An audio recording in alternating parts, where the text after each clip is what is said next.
Menjalankan memutar Bapak, jadi korban ini terlindas roda belakang mobil. Jadi karena korban ini di sebelah kiri, dia berjalan gini. Komisi 3 DPR RI mengundang perwakilan keluarga mendiang Dini Sera Afrianti, korban kasus dugaan pembunuhan pada Senin 29 Juli 2024. Wakil Ketua Komisi 3 DPR RI Habibur Rahman mengaku pihaknya ingin mendengarkan aduan dari keluarga korban karena bebasnya terdakwa tersebut dirasa terdapat kejanggalan. Kuasa hukum keluarga korban Dini Sera pun mengungkapkan kronologi yang sebenarnya terjadi, serta adanya kejanggalan yang dinilai kuasa hukum perlu adanya kejelasan dari kasus ini. Sedikit saja, makanya jangan bertele-tele Pak ya. Pointer-pointer pentingnya, nah berikut otopsinya nih gitu loh. Ya yang meyakinkan, semakin meyakinkan bahwa memang dia ini harus bertanggung jawab orang ini nih, si siapa namanya terdakwa ini, dan harus dihukum. Iya. Ya, baik Bapak, saya jelaskan pointer-pointernya. Jadi almarhum Dini Sera Afrianti ini berangkat dari apartemennya hanya dengan tersangka George Ronald Tanur menuju ke Black Hole KTV. Jadi fakta dari rekonstruksi peristiwa yang ada di dalam ruangan Black Hole itu memang sudah terjadi percekcokan dan tindakan penganiayaan, dan itu ada di bukti-bukti di rekonstruksi maupun juga diakui oleh tersangka tersendiri pada saat dilakukan rekonstruksi. Di sana sudah terjadi yang namanya penendangan dan pemukulan Bapak. Kemudian itu berlanjut di lift, pada saat di lift itu juga sudah terjadi pemukulan, yaitu pemukulan menggunakan botol itu yang lift itu ada ya? Ada rekaman, kita pernah lihat, ada yang pernah lihat? Ada rekaman, ada pengakuan dari terdakwa dan ada saksi. Ada pengakuan memukul pakai botol itu ada, ya? Ada. Oke, lanjut. Dan ada bukti dari visum juga, di bagian kepala belakang korban itu ada pendarahan. Begitu. Ya, saya lanjutkan Bapak ya. Karena adanya tindakan kekerasan seperti itu Bapak, kemudian pada saat itu juga sempat terkirim voice note dari korban kepada pihak teman korban yang mengatakan bahwasanya korban mengalami tindakan penendangan oleh tersangka. Itu ada, itu juga sudah dibacakan waktu di dalam persidangan. Jadi bunyinya adalah dia nendang aku terus, aku nggak tahu salah apa. Itu ada. Itu sudah disampaikan dalam fakta persidangan dan sudah dimasukkan dalam bukti forensik, digital forensik di persidangan. Kemudian pada saat di basement itu dalam rekonstruksi juga diakui oleh tersangka bahwasanya dia mengetahui posisi korban yang berada di sebelah kiri pintu mobilnya. Karena pada saat itu tersangka GRT ini menerangkan bahwasanya kamu mau pulang dengan saya atau tidak. Kemudian tidak ada respon dari si korban almarhum. Lantas kemudian si GRT ini bukannya turun untuk mengajak masuk, tapi dia menjalankan mobilnya. Yang kemudian mobil itu melindas korban. Menjalankan memutar Bapak, jadi korban ini terlindas roda belakang mobil. Jadi karena korban ini di sebelah kiri, dia berjalan gini. Ia terlindas di bagian belakang Bapak. Itu yang fakta-fakta yang ada di rekonstruksi. Kemudian pada saat korban itu sudah tergeletak, di sana ada security yang mengetahui dan menanyakan perihal itu. Kemudian beredar sebuah video di mana tersangka ini malah merekam si korban, dan pada saat ditanya oleh security, ini kenapa? Dia menjawab tidak tahu. Padahal dia mengetahui tentang adanya pelindasan itu tadi. Kemudian dia memasukkan korban ke dalam bagasi belakang mobil Toyota Innova Reborn. Itu juga atas permintaan dari security di Black Hole. Nah, siapa yang memasukkan ke sana? Yang memasukkan adalah tersangka ke dalam belakang mobil Toyota Innova Reborn. Pada saat mobil itu sudah dimasukkan dan korban itu berjalan dibawa oleh tersangka, ternyata tersangka ini tidak lantas membawa korban ke rumah sakit, tapi dia ke apartemen Orchard di Surabaya yang jaraknya kurang lebih itu 5 menit dari lokasi Pak. Di sana kemudian tersangka menurunkan korban di lobi, dibantu oleh pengunjung apartemen waktu itu. Yang kemudian tersangka ini diingatkan oleh oleh security apartemen dan pengelola apartemen, ini kenapa orang ini? Kenapa anak ini? Karena korban pada saat setelah menurunkan itu masih naik ke atas mengambil barang-barangnya, masih naik ke lantai atas mau bawa mobil, yang kemudian di atas didatangi oleh security untuk mengecek kondisi korban yang ada di lobi. Jadi sudah ada niat korban ini untuk mengambil atau dugaan kabur, melarikan diri. Kemudian, ya tersangka, mohon maaf tersangka. Ya tersangka ya. Kemudian tersangka ini ditemui oleh pengelola apartemen yang apartemennya itu disewa oleh korban, yaitu Mbak Epi. Jadi Mbak Epi dan security apartemen ini sudah dihadirkan juga di persidangan. Mbak Epi dan security apartemen inilah yang membawa korban bersama tersangka menuju ke National Hospital. Di National Hospital, korban dinyatakan telah meninggal dunia kurang lebih 30-40 menit sebelum datang sampai di rumah sakit. Yang artinya ada dugaan kemungkinan korban sudah meninggal pada saat di basement atau dalam perjalanan menuju apartemen. Itu Bapak. Nah, fakta-fakta ini juga diperkuat dengan pada saat sudah dilakukan visum terhadap korban. Ya. Dengan pernyataan pertanyaan Pak Saroni, visumnya seperti apa? Visum sudah tertuang dalam surat dakwaan, termasuk juga di dalam tuntutan, dan ahli forensik pun juga sudah dilakukan pemeriksaan di dalam persidangan. Jadi jika kita melihat dalam visum, bukti visum ini dilakukan oleh Dr. Reni Sumino, SPFM, spesialis forensik mayat magister hukum, dan sesuai hasil visum dengan nomor KF 23.0465 dengan jenazah almarhum Dini Sera Afrianti, hasilnya sebagai berikut Pak.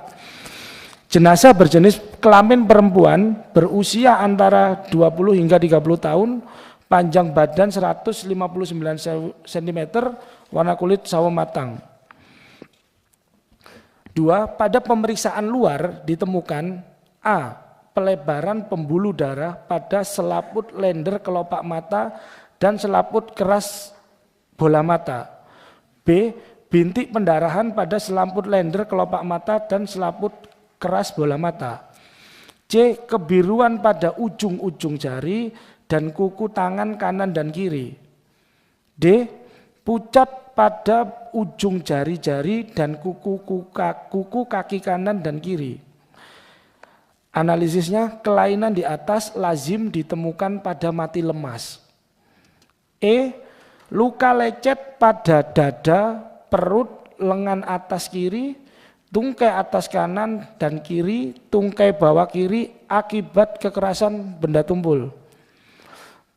F. Luka memar pada kepala kiri, telinga kiri, leher, dada, perut, punggung, anggota gerak atas kanan, lengan atas kiri, dan tungkai atas kiri akibat kekerasan benda tumpul. Yang ketiga, pada pemeriksaan dalam ditemukan A. Pelebaran pembuluh darah pada otak, usus halus, usus besar akibat mati lemas. B. Resapan darah pada kulit bagian dalam kepala, resapan darah pada kulit bagian dalam leher, resapan darah pada otot dada, resapan darah pada tulang iga kedua, ketiga, keempat, dan kelima kanan. C. Luka memar pada bagian bawah paru dan hati akibat kekerasan benda tumpul. D. Luka robek pada hati akibat kekerasan benda tumpul. E. Pendarahan pada rongga perut kurang lebih 1.200 ml. 4. Pada pemeriksaan tambahan ditemukan A. Ditemukan alkohol pada lambung dan darah.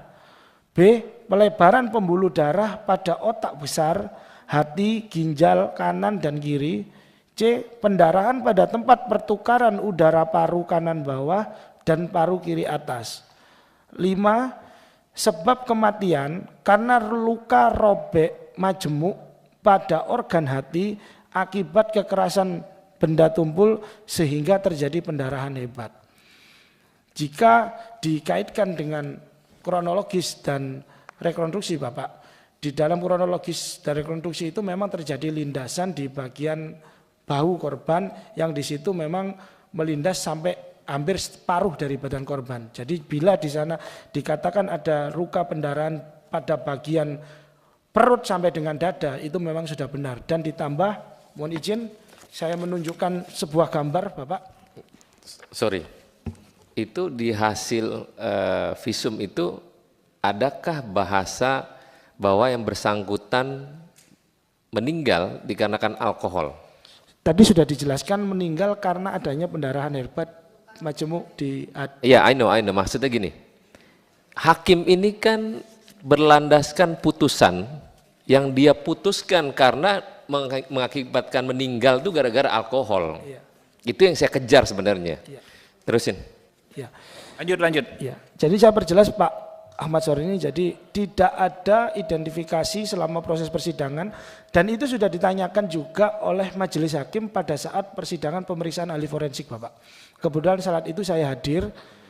Jadi pada saat saya hadir sudah ditanyakan apakah ada kandungan alkohol di dalam tubuh korban. Ada. Apakah itu menyebabkan kematian? Ahli forensik mengatakan tidak menyebabkan kematian. Yang menyebabkan kematian adalah pendarahan hebat di perut, dada dan hati. Hakim brengsek. Jadi itu terus Bapak mohon izin jika dikatakan tadi apakah bukti dari yang menyebabkan kekerasan benda tumpul di bagian lengan korban itu ada bekas ban dari mobil kendaraan tersangka. Ini Bapak. Ini ada bekas ban. Ya. Ya. Jadi itu Nggak Pak. bisa di ini ya, nggak ada PDF-nya ya? Ada Bapak. Udah kasih. Di ini ditampilkan aja.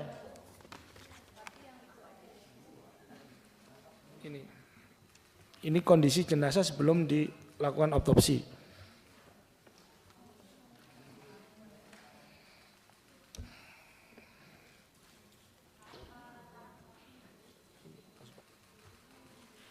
Ya panitia nggak ada tuh. Nah, nggak bisa digedein tuh. Ya, Itu ya, iya, bekas Pak. ban ya. Bekas ban. Astagfirullahaladzim.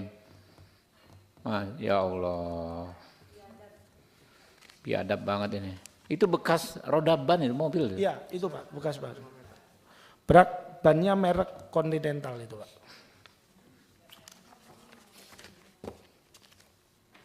Ada.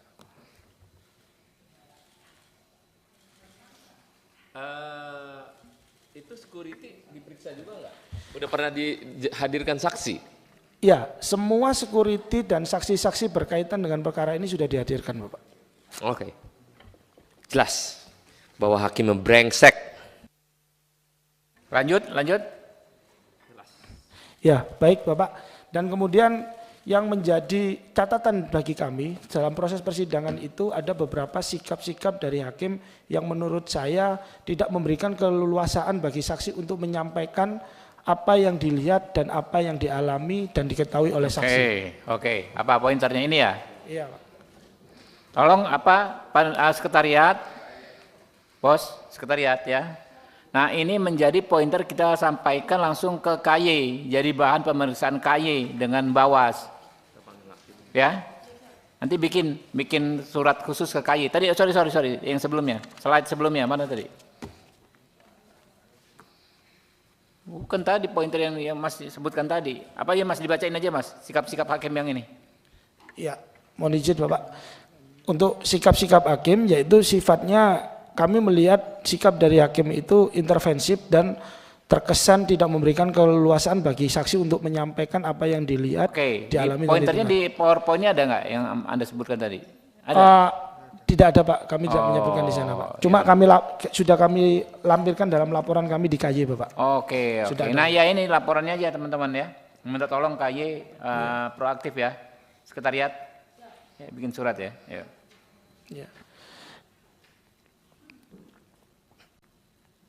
Iya, dan kembali lagi Bapak saya sampaikan jika dikatakan apa contohnya, jadi pada saat ahli forensik itu menyampaikan bahwasannya adanya kematian akibat pendarahan hebat dari perut, hati dan dada, hakim sempat menanyakan kepada ahli forensik pertanyaan yang tidak sesuai dengan substansi keahlian dari ahli Pak.